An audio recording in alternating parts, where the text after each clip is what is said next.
Bernardino County, San Diego County, and the coastal waters from San Mateo Point to the Mexican border and out 60 nautical miles, including San Clemente Island.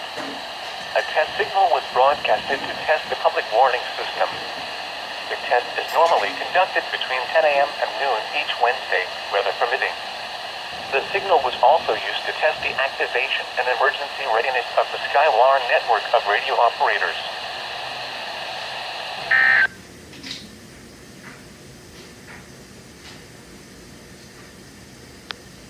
Alright guys, that was a required weekly test on NOAA weather radio station KIG 78.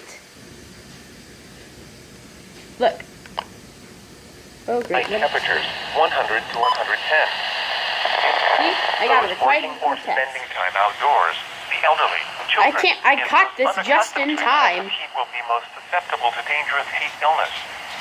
Outlook, lower temperatures are expected Now this is Thursday going to and remain Friday, on for a and while, slight increase in so temperatures this weekend.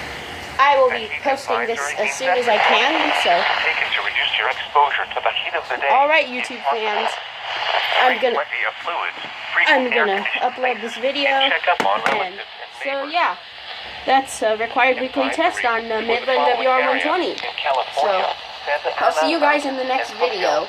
See ya.